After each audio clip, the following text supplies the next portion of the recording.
Conforme havíamos anunciado semana passada, nós vamos começar uma nova série hoje, uma série baseada no livro escrito pelo profeta Jeremias. Jeremias, que talvez é um dos maiores profetas da história de Israel, ali juntamente com Isaías, Ezequiel, é classificado na nossa Bíblia como um livro fazendo parte da coleção dos profetas maiores, não porque era maior importância, mas pela quantidade de informação que nós temos escrita sobre principalmente Jeremias.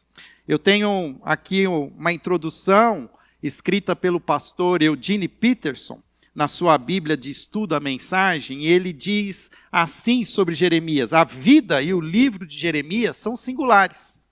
Ele escreveu o que viveu e viveu o que escreveu. Não há dissonância entre vida e livro. Alguns escreveram melhor do que vivem e outros vivem melhor do que escrevem. Mas Jeremias, escrevendo ou vivendo, ele era o mesmo Jeremias. E essa humanidade de Jeremias, que é transmitida através dos textos, será fundamental para nós nessa caminhada que eu convido você a fazer conosco. Essa caminhada acompanhando o profeta Jeremias, entre confiança e caos, entre a luta para não perder a fé e a batalha para se apegar às palavras de Deus, palavras de esperança e de fé. No comentário de Eugene Peterson, ele continua dizendo: é importante saber porque Jeremias é o profeta predileto de muitos de nós, especialmente quando passamos por momentos difíceis e queremos uma ajuda confiável para saber o que pensar, como orar e como continuar. Nestas horas queremos ver as credenciais, e o livro de Jeremias tem essas credenciais. O fato é que nós estamos vivendo tempos conturbados, tempos que talvez ninguém da nossa geração, seja até os mais velhos, viveram algo parecido com o que estamos vivendo.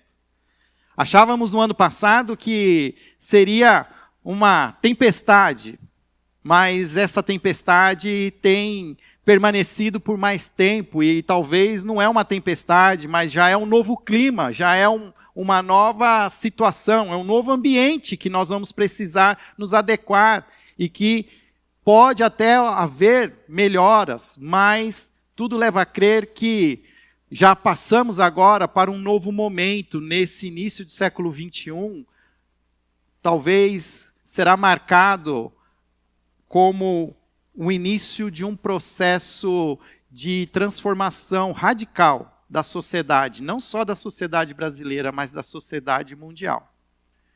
Em nenhum momento cremos que houve um despertamento da população mundial para como as coisas estão acontecendo e como surge algo na China que em poucos meses assola a América, como uma decisão que se toma, uma decisão bélica na Rússia, faz com que hemisférios norte e sul comecem a interagir, pensando em como tratar e atuar. Daqui a alguns dias haverá uma Conferência Mundial do Clima, convocada pelo presidente americano Joe Biden, e onde será conversado de maneira mundial quais são as perspectivas do nosso planeta quando falamos de sustentabilidade, clima. Enfim, nós estamos vivendo um momento delicado da história da humanidade. Se você é um crente em Cristo Jesus, conhece as doutrinas dos últimos dias, é fácil entender que nós estamos caminhando para o fim.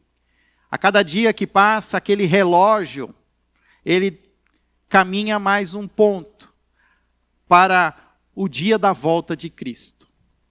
Jeremias tinha uma mensagem também, uma mensagem profética para o povo da sua época.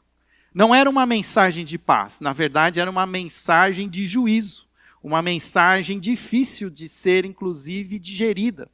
pois o reino do norte, o reino de Israel, como toda a nação havia sido dividida entre norte e sul, o reino do norte já não existia mais. Já havia sido dizimado pelo Império Assírio.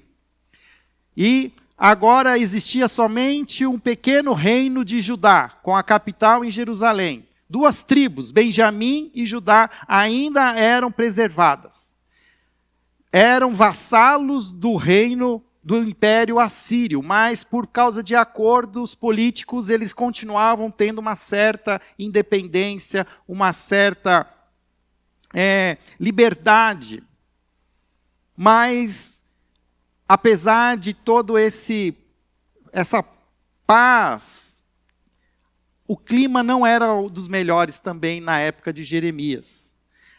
O mundo de Jeremias também estava em ebulição. Essa mesma Assíria, que havia selado a paz com Judá, já era um império em decadência. Era um império que já estava perdendo forças.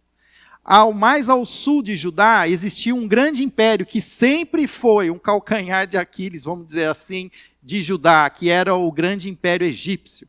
E o Egito queria agora, de novo, ganhar influência, e estava de novo tentando assediar Judá, para que Judá se tornasse parte também do Império Egípcio. As forças assírias estavam perdendo forças, mas agora também começava a surgir uma nova força.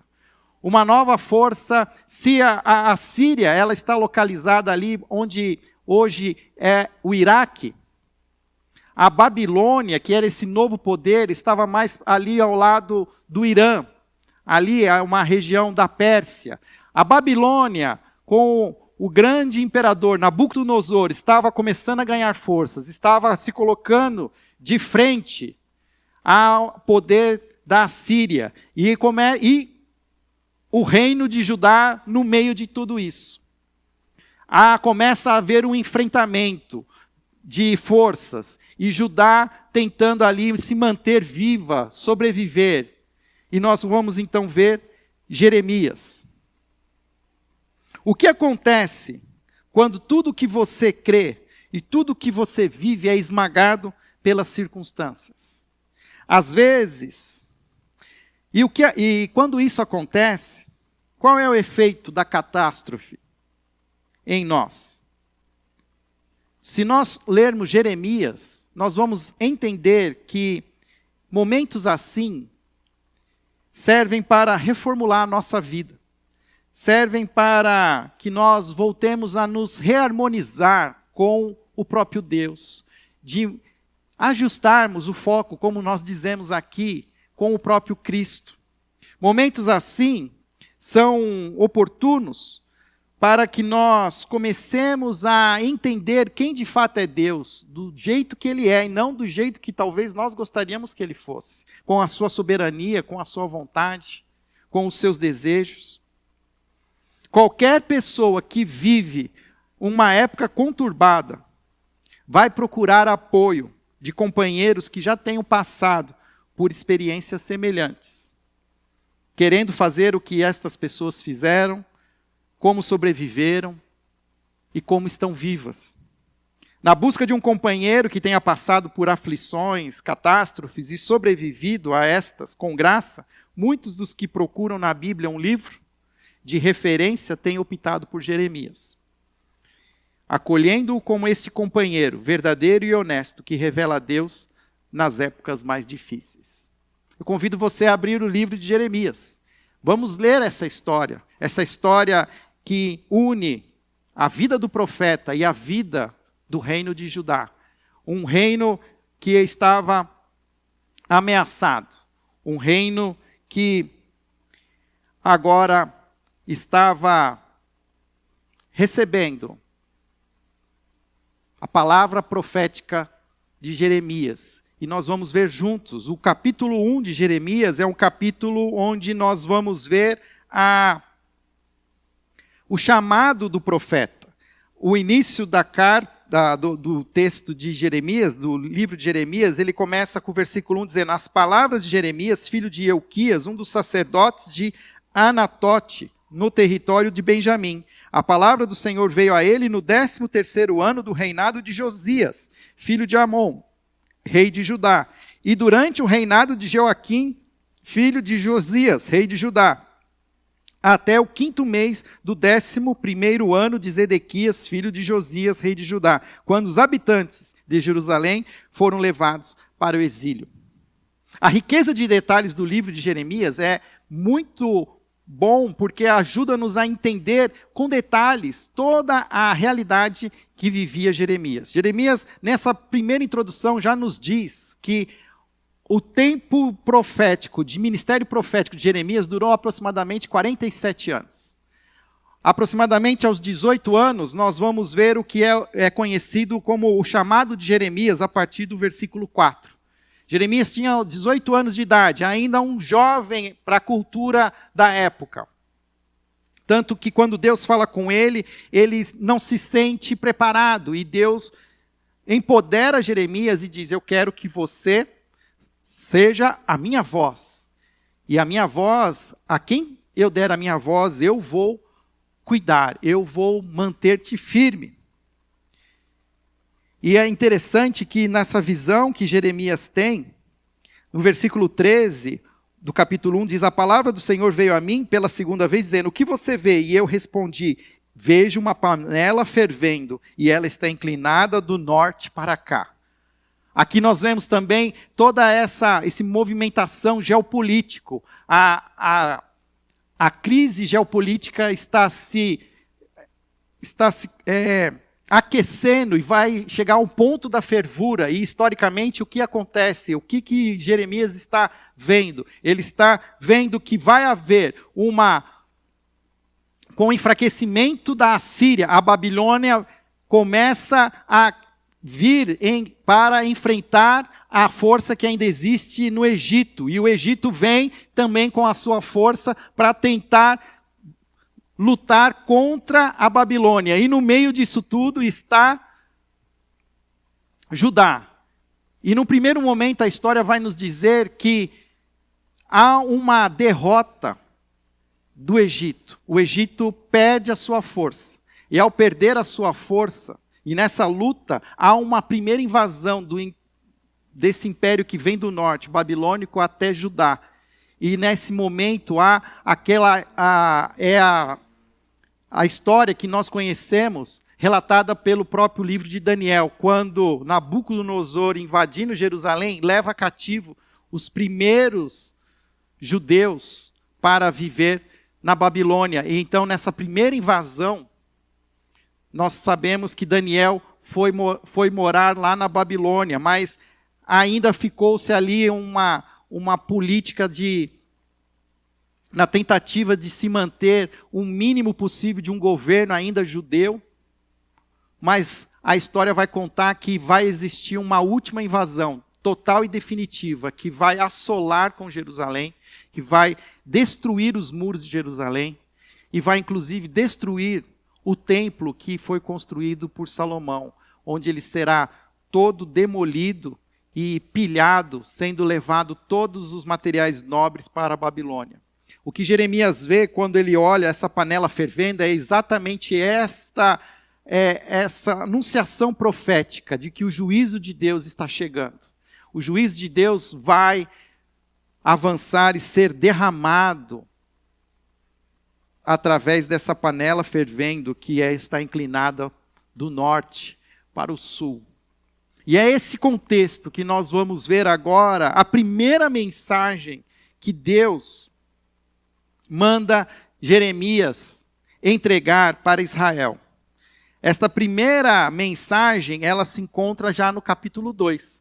Então eu vou ler com você e quero que você acompanhe do versículo 1 ao versículo 13, nós vamos ver aqui esta primeira mensagem que Jeremias publicamente representa a Deus diante do povo de Judá. Versículo 1 do capítulo 2 diz assim: a palavra do Senhor veio a mim, vá proclamar aos ouvidos de Jerusalém. Eu me lembro da sua fidelidade quando você era jovem. Como noiva, você me amava e me seguia pelo deserto, por uma terra não semeada. Israel, meu povo, era santo para o Senhor. Os primeiros frutos da sua colheita, todos os que o devoravam, eram considerados culpados, e a desgraça os alcançava, e declara o Senhor. Ouça a palavra do Senhor, ó comunidade de Jacó, todos os da clã da comunidade de Israel, assim diz o Senhor. Que falta os teus antepassados encontraram em mim, para que me deixassem e se afastassem de mim? Eles seguiram ídolos sem valor, tornaram-se eles próprios sem valor. Eles não perguntaram: onde está o Senhor, que nos trouxe do Egito e nos conduziu pelo deserto, por uma terra árida e cheia de covas, terra de seca e de trevas, terra pela qual ninguém passa e onde ninguém vive? Eu trouxe vocês a uma terra fértil para que comessem dos teus frutos e dos seus bons produtos. Entretanto, vocês contaminaram a minha terra, tornaram a minha herança repugnante. Os sacerdotes não perguntavam pelo Senhor, os intérpretes da lei não me conheciam, os líderes do povo se rebelaram contra mim, os profetas profetizaram em nome de Baal, seguindo deuses inúteis. Por isso eu ainda faço denúncias contra vocês, diz o Senhor, e farei denúncias contra os seus descendentes.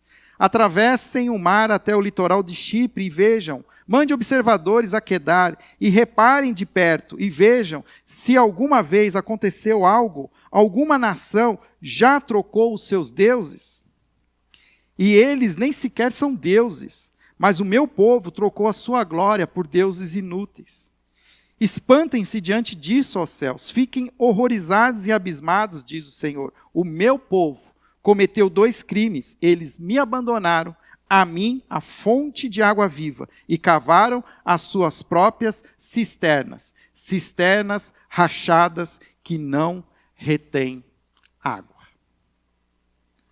Nesses 13 primeiros versículos do capítulo 2, nós vamos encontrar esta primeira mensagem de Deus ao povo de Judá, a este reino de Judá, o remanescente do povo de Israel, ainda sobrevivente, ainda ali na terra prometida. Durante o ministério de Jeremias, 5 reis se alternaram no poder. Alguns por menos de 1 ano, tanto que não são nem colocados aqui na descrição do início do capítulo 1. Mas esses 47 anos que durou aproximadamente o ministério de Jeremias, Deus agora o usa pela primeira vez para enviar ao povo de Israel um apelo, um clamor de Deus, buscando o seu povo novamente. Se pudéssemos escolher um título para a mensagem de hoje, a minha sugestão, eu diria, o apelo emocionado de Deus ao seu povo de Judá. Ao apelo emocionado de Deus, clamando para que o seu povo volte-se para Ele novamente. E como é que acontece esse apelo? Como acontece esse clamor através do início do capítulo 2? Nós vamos ver que esse apelo ele é formado por 3 partes. A primeira parte, do versículo 1 ao versículo 3, nós vamos ver Deus, neste apelo ao povo, ele reflete, ele ilustra a sua saudade. Você já imaginou Deus com saudade? Talvez você esteja com saudade nesses dias, saudade dos bons momentos, saudades desse espaço aqui cheio, saudades das reuniões, dos nossos encontros. Do que você tem saudades? Todos nós temos, de alguma maneira, alguma saudade. E o que nós vamos ver no texto e que Jeremias explica é que Deus está com saudades. E Ele tem saudades específicas. Olha só, o que Deus tem saudade. Versículo 2. Vá proclamar aos ouvidos de Jerusalém: eu me lembro da sua fidelidade. O que significa isso? Deus tem saudades da fidelidade do seu povo. Fidelidade, em algumas outras versões, está com uma palavra afeição. Por quê? Qual é a ideia por trás do texto original? É aquela ideia da amizade, de você ter alguém com quem você tem uma afeição profunda, uma profunda amizade, que vocês estão o tempo todo juntos, assim, uma parceria. Eu tenho brincado lá no nosso tempo de oração da noite, tudo junto e misturado, é mais ou menos isso. Deus está dizendo, olha, eu tenho saudades quando vocês eram fiéis a mim, nós tínhamos uma parceria, nós tínhamos uma afeição, nós caminhávamos juntos, nós éramos amigos. E ele vai explicando mais essa saudade. Essa saudade, ela também é refletida Deus vendo assim, olha, eu tenho saudade do amor que você tinha por mim. Você me amava, ele diz no texto. Você me amava, era aquele primeiro amor, a mesmo primeiro amor que Jesus confronta a igreja de Efésios, na carta às igrejas no Apocalipse. Eu tenho saudade daquele primeiro amor, daquela paixão que vocês tinham por mim, aquele encantamento. Deus continua falando, eu tenho saudade da fidelidade de vocês, da amizade, eu tenho dessa afeição, eu tenho saudade desse amor, eu tenho saudade da nossa comunhão. Ele diz lá, como uma noiva, você me amava. A ideia de pensar na noiva, na expectativa de se reencontrar com o noivo.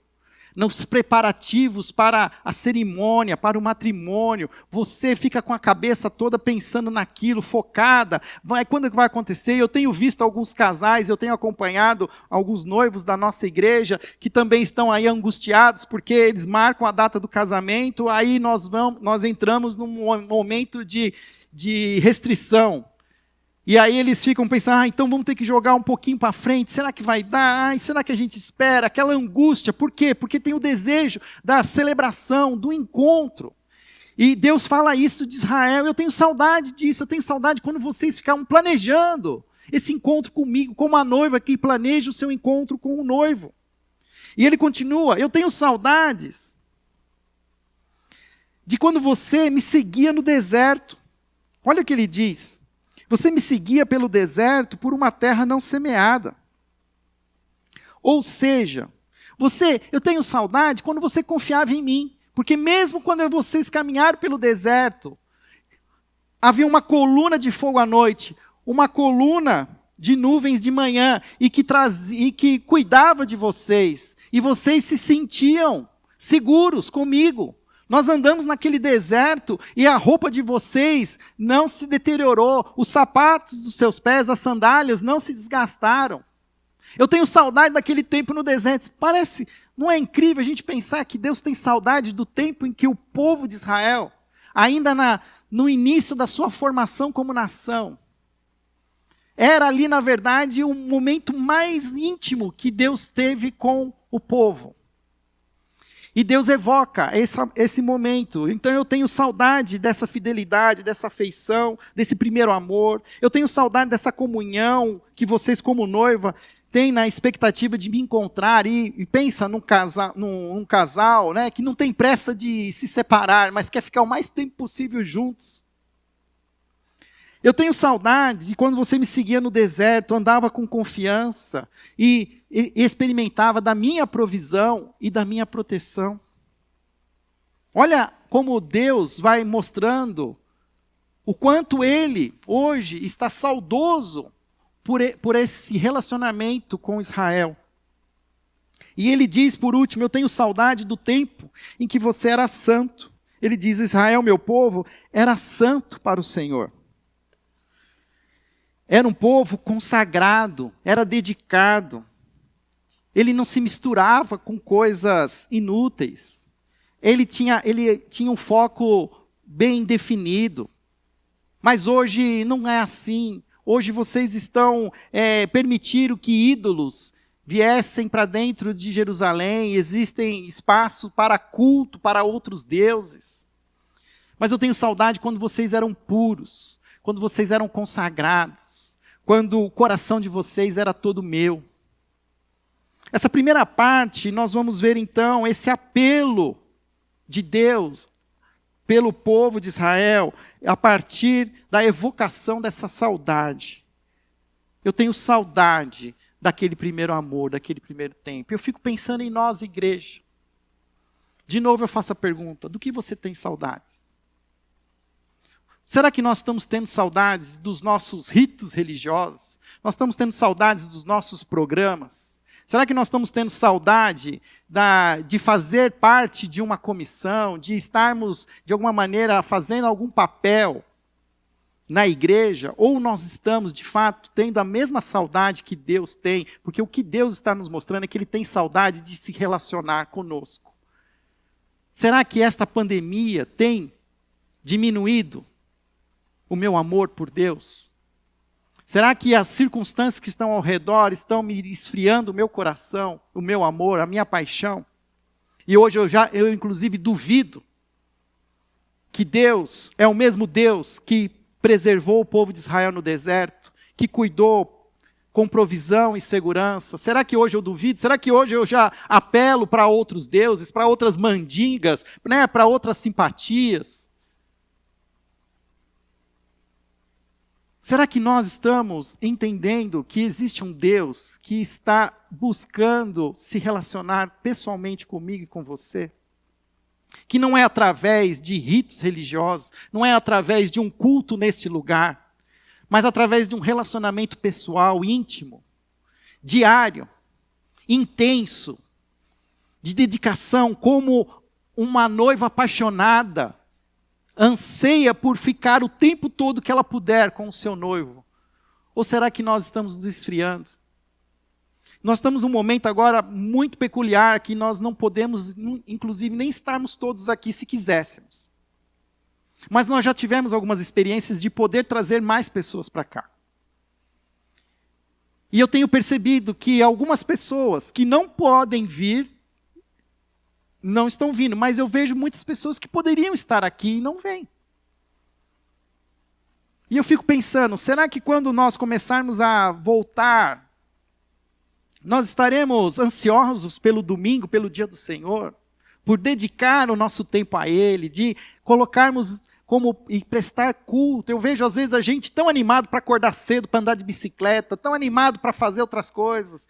A gente chega 2 horas antes na fila da vacina. Mas será que a gente tem essa mesma paixão, atitude com as coisas de Deus? Nós precisamos prestar atenção, e Jeremias nos traz esse alerta. A segunda verdade, se a primeira verdade nessa mensagem de Jeremias, essa primeira mensagem ao povo, ilustra a saudade de Deus, na segunda parte, a partir do verso 4, nós vamos ver um Deus que se lamenta. É um Deus que está saudoso, mas também é um Deus que está lamentando. Um Deus que lamenta o afastamento do povo. Versículo 4 em diante, até o versículo 7, ele diz: ouça a palavra do Senhor, ó comunidade de Jacó, todos os clãs da comunidade de Israel. Versículo 5, assim diz o Senhor: que falta os seus antepassados encontraram em mim? É como se Deus estivesse dizendo para eles, para que me deixassem e se afastassem de mim. O que eu fiz? Eu os deixei órfãos no Egito? Eu deixei de dar de vocês água no deserto? Vocês me pediram carne e eu enviei as cordonizes? Em algum momento eu os deixei, eu os abandonei? Eu fiz alguma coisa para que vocês não queiram mais se relacionar comigo? E Deus se lamenta. Ele se lamenta e ele traz aqui até um pouco da experiência dele com o povo. Versículo 6, eles não perguntaram onde está o Senhor que nos trouxe do Egito e nos conduziu pelo deserto por uma terra árida e cheia de covas. Ou seja, o que eu fiz de errado? Vocês estavam lá presos no Egito e eu os trouxe do Egito, eu os libertei. A ideia do Egito sempre foi de opressão, de escravidão. E Deus está ali chamando o povo de Israel, o remanescente, a tribo de Judá de volta e dizendo assim: o que aconteceu? E ele continua dizendo, eu cuidei de vocês, eu os protegi. Olha, ele fala lá no versículo, na continuação do versículo 6. Nos conduziu pelo deserto, por uma terra árida e cheia de covas, terra de seca e de trevas, terra pela qual ninguém passa e onde ninguém vive, mas vocês passaram e eu os protegi. Eu cuidei de vocês. Foram 40 anos, mas eu estive com vocês o tempo todo, de dia e de noite. O pão de cada dia era dado, sem falta, vocês não precisavam nem se preocupar em guardar, porque no dia seguinte vocês teriam de novo. Eu libertei vocês, eu os protegi. Versículo 7. Eu trouxe vocês a uma terra fértil, para que comessem dos seus frutos e dos seus bons produtos. Eu lhes dei provisão. Eu não só os libertei e não só os protegi, mas eu também sustentei. Deus lamenta o afastamento do povo depois de toda a sua obra redentora. Libertou-os da escravidão, os protegeu no deserto e os ofereceu uma terra que manava leite e mel. Será que eu fiz alguma coisa? Faltou alguma coisa? Será que existia mais alguma coisa que eu poderia ter feito e eu não fiz, e por causa disso vocês viraram as costas para mim? Para nossos dias também nós precisamos pensar um pouco nisso. O que hoje faz com que nós viremos as costas para Deus? Será que as circunstâncias que nós vivemos hoje, elas são assim tão catastróficas, que nos impedem de crer e confiar plenamente nesse Deus, que ao longo da história, relata a sua intervenção milagrosa, trazendo sustento a cada um de nós? Qual é a razão para nós deixarmos de nos relacionar com Deus?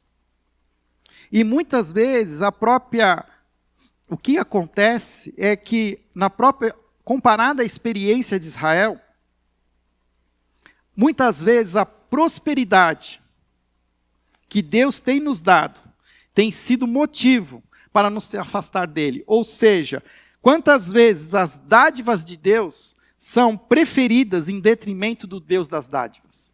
O fato é que Israel foi, depois de passar por todo aquele sufoco no Egito, toda aquela opressão, ainda no deserto, vai sendo moldado por Deus, vai sendo preparado para viver na terra prometida. Mas após entrar na terra prometida, há uma certa prosperidade, um engrandecimento. Nós vamos ver ali o apogeu no reino de Israel, todo ele consolidado a partir do rei Davi. Mas essa prosperidade foi contaminando o coração da nação, ao ponto que eles estavam agora mais focados nas dádivas de Deus do que no próprio Deus. É como se a prosperidade, o conforto, anestesiasse o nosso coração e nós relaxamos e nós deixamos de nos preocupar com as circunstâncias e nós começamos a deixar a vida nos levar e a sonhar e a fazer as nossas coisas e sermos envolvidos pela nossa rotina, até que vem uma calamidade como uma pandemia que nos choca, nos prende em casa, corta os nossos relacionamentos. E aí nós ficamos bravos, irados, os nossos negócios são fechados, a nossa possibilidade de nos reunir como igreja nos é impedida. E aí, eu fico pensando, e o nosso Deus? O que Ele quer com tudo isso? Porque nós entendemos que Ele tem controle sobre todas as coisas. E olhando para esse texto de Jeremias, vem ao meu coração que Deus, Ele está enviando essas circunstâncias ruins para nos despertar, para nós reavivarmos o nosso relacionamento com Deus. Ele está como um pai que ama os seus filhos, Ele está tirando o nosso conforto, para que a gente se desperte pela dor, para entender que é mais importante um relacionamento com Deus do que com as coisas de Deus. É a mesma história do pai que tinha 2 filhos, que Jesus retrata através da parábola do filho pródigo. Os 2 viviam na casa do pai, os 2 tinham tudo o que queriam, mas um quis viver a vida do seu jeito. Estava mais preocupado em ter as coisas do pai, mas sem se relacionar com o pai. E aquele que fica em casa também não se relaciona com o pai. Ele obedece às regras do pai, ele faz tudo o que é necessário, mas o que ele quer é receber as coisas do pai. Ele não tem interesse em se relacionar com o pai. Tanto que ele fica bravo quando o mais novo vem sem ter mais nada, com uma mão na frente e outra atrás. Tudo que é dado ao filho mais novo, na verdade, agora por direito é do mais velho. E ele fica irado. Ele fica irado. Por quê? Porque ele está interessado nas coisas e não em se relacionar com Deus. E o próprio pai diz: filho, você sempre esteve comigo. Tudo que eu tenho é seu. E ele sai andando e dá as costas para o pai. Nós nos tornamos tão egoístas com as coisas que Deus nos dá, bênçãos, provisão, liberdade, e nós vamos nos afastando. A própria sociedade, a própria cultura ocidental tem feito isso, foi abençoada pelo cristianismo, converteu-se, trouxe o cristianismo para o centro das suas vidas, mas hoje nós estamos vendo um cristianismo nominal, um cristianismo que trouxe a bênçãos para toda a nossa sociedade, mas que agora está como um filho mimado, bravo, irado com Deus, porque Deus está tirando as coisas que um dia foram dadas. E o que Deus está nos chamando e nos despertando é: olha, vocês estão mais interessados naquilo que eu posso dar a vocês do que no meu próprio relacionamento com vocês. Faz sentido. Há um clamor. E terceira parte, a partir do versículo 9. Então nós vamos ver, depois de Deus expressar a sua saudade, depois de Deus expressar esse lamento, então agora vem uma indignação de Deus. A partir do verso 9 até o versículo 13, nós vamos ver ali um Deus indignado.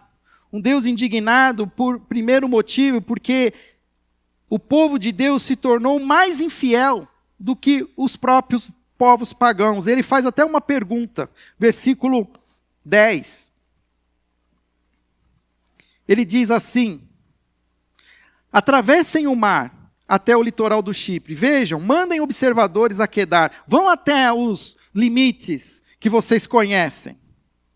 Conheçam os outros povos.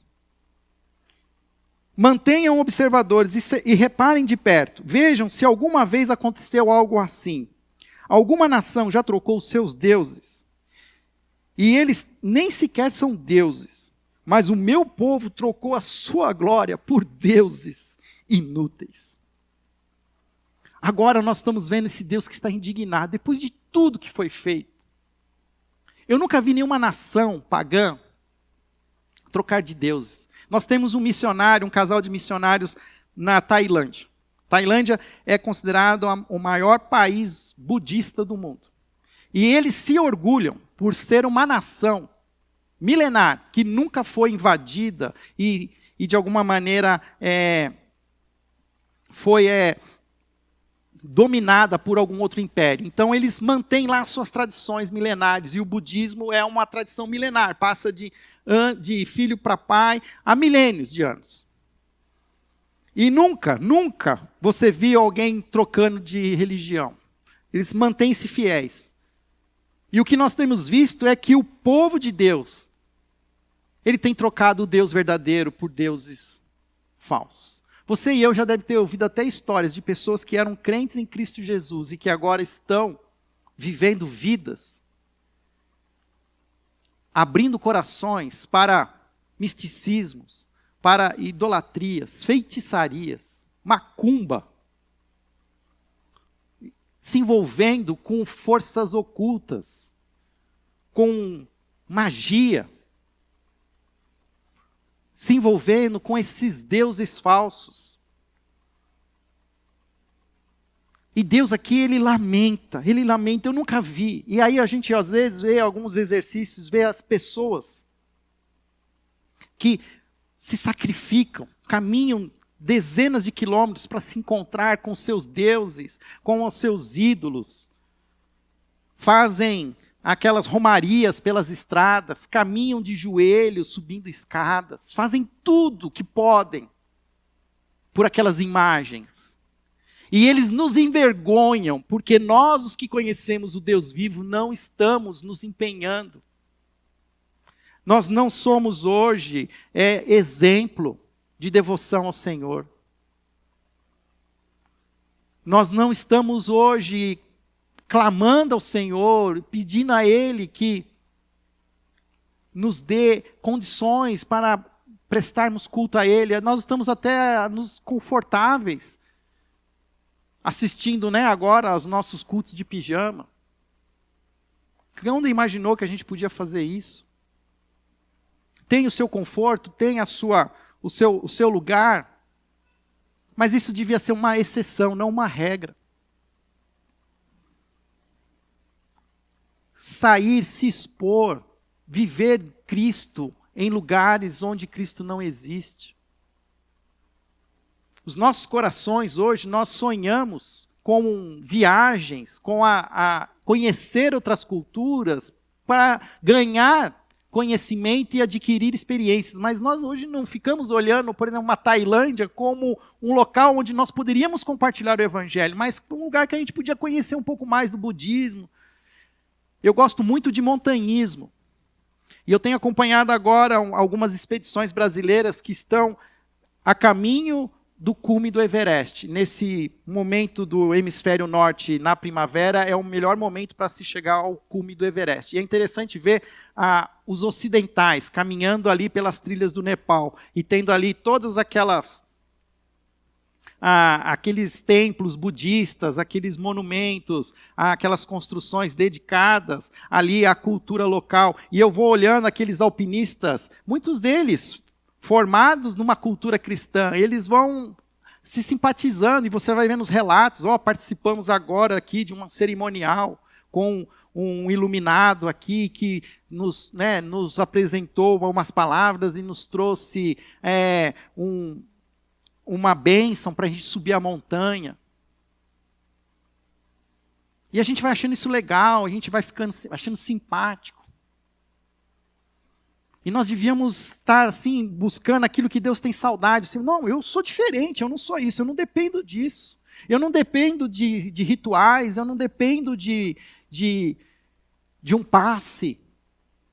Eu não dependo de um movimento espiritual. Eu sou um filho de Deus, eu sou um filho amado de Deus, salvo em Cristo Jesus. Tudo que eu preciso para viver a vida cristã já existe em mim. E é isso que eu preciso viver. E Deus se lamenta. E por último ele faz, então, talvez é a parte mais conhecida. O meu povo cometeu 2 crimes. Eles me abandonaram a mim, a fonte da água viva, e cavaram suas próprias cisternas rachadas, que não retêm água. O lamento de Deus é um lamento de um Deus que se expõe, que se diz assim, eu sou a fonte da água viva, da satisfação plena. Vocês já até beberam de mim, mas agora vocês preferiram ficar cavando poços para recolher uma água que não sabe se vai ter, que pode ter num momento e pode não ter no outro. E às vezes quando vocês querem captar essa água, captam através de cisternas, de buracos rachados que não retêm essa água. Então é inútil, vocês têm até se cansado, buscado fontes. E essas fontes são fontes que, além de serem limitadas, são escassas e acabam. Quando eu sou a fonte da vida eterna, eu tenho rios de água viva. A mesma história que Jesus compartilha com a mulher samaritana. Se você soubesse quem eu sou, me pediria água e eu lhe daria a água viva. Jesus fala com a mulher samaritana, quem beber desta água terá sede outra vez. Mas se você beber da água que eu lhe der, nunca mais terá sede, ao contrário, a água que eu lhe der se tornará nele uma fonte de água a jorrar para a vida eterna. Mas aí a gente termina esse culto, essa transmissão, a gente volta para as nossas fontes, as nossas cisternas rachadas, que satisfazem ali, mas faz com que a gente entre em ciclos viciosos, quando Deus está nos chamando de volta. Olha, para de querer só ser abençoado, mas aprenda a viver de mim. O que você precisa não é das minhas bênçãos, você precisa é de mim. E nós sabemos hoje, revelado está plenamente, que Jesus é a imagem invisível do Deus. É a imagem visível do Deus invisível. E em Jesus está toda essa fonte da água viva. Ele quer que nós nos voltemos de volta para Cristo. Diante desse sofrimento que a gente tem vivido, e todas essas circunstâncias difíceis, a gente se abala e até pergunta, por que Deus? Por quê? E o que Jeremias tem me ensinado é que mais importante que a minha saúde, mais importante que os meus recursos, mais importante que os meus sonhos, é o meu relacionamento com Deus. E se Deus tiver que me tirar a minha saúde, para que eu me volte a Ele, Ele vai tirar. Se eu tiver que perder todas as minhas condições financeiras, e se é isso que precisa para que eu me volte para Cristo, Ele vai fazer isso. Olha o apelo que ele faz no versículo 9. Por isso, eu ainda faço denúncias contra vocês, diz o Senhor, e farei denúncias contra os seus descendentes. Deus não vai desistir do seu povo. Deus fez uma aliança e Deus não quebra as suas alianças. Nós quebramos a nossa aliança com Deus. E nesse momento que estamos vivendo de circunstâncias difíceis, de dor, de caos, nós precisamos voltar a confiar no Senhor. A entregar de fato todo o nosso coração. Porque Deus não vai desistir de nós. Deus não quebra as suas alianças. E se preciso for, Deus vai nos disciplinar para não nos perder. Então não pense que Deus está te abandonando. Não pense que Deus virou as costas para você. Há um ditado popular que diz assim, quando Deus está longe, adivinha quem se afastou? Nós temos nos afastado de Deus. E este momento em que nós estamos vivendo é uma oportunidade para nós revivermos o nosso primeiro amor com o Senhor. De nós voltarmos a sermos a noiva que deseja esse encontro com o Cristo que está voltando. Jesus está voltando. Os impérios estão se mobilizando novamente. Eu não sei quais serão os próximos impérios, se o império americano vai perder força e virar um império chinês, se haverá um império europeu, ou uma força muçulmana. São os movimentos globais. E eles acontecerão, queira você que deseje ou não. Mas o fato é que ao fim de tudo, o que Deus deseja é que os nossos corações se voltem para Ele. Por isso eu ainda faço denúncias contra vocês, diz o Senhor. E farei essas denúncias contra os seus descendentes. Meu desafio hoje para você, nós estamos concluindo essa mensagem, é que nós precisamos nos arrepender dos nossos pecados. Parar de ficar olhando para as faltas dos outros, mas olhar para o nosso coração. Cada um de nós, um dia, prestará contas a Jesus Cristo. E hoje é tempo de arrependimento. Hoje é tempo de abandonar as cisternas rachadas. É tempo de abandonar as falsas ilusões. É tempo de abandonar os falsos ídolos, falsas esperanças. Abandonar a ideologia. Abandonar qualquer filosofia humana que não seja um relacionamento íntimo com Jesus, pois nada nessa terra sobreviverá ao juízo de Deus. Somente aqueles pelos quais Cristo morreu naquela cruz e derramou o seu sangue, como no Egito, aquele sangue serviu para que o anjo da morte não consumisse os primogênitos. Aquele sangue de Jesus na cruz é um sangue do Deus que se humilhou para que nós pudéssemos ser salvos e ter esse relacionamento eterno. Porque o que vai ficar de tudo que nós vivemos hoje é aquilo que nós seremos em Cristo Jesus. E nós precisamos aprender a nos satisfazer em Cristo nos dias de hoje, e não nas circunstâncias. Porque se hoje é uma pandemia, amanhã é uma crise econômica. Se hoje é um impedimento para não fazermos os cultos, amanhã pode ser uma total proibição de culto a Jesus.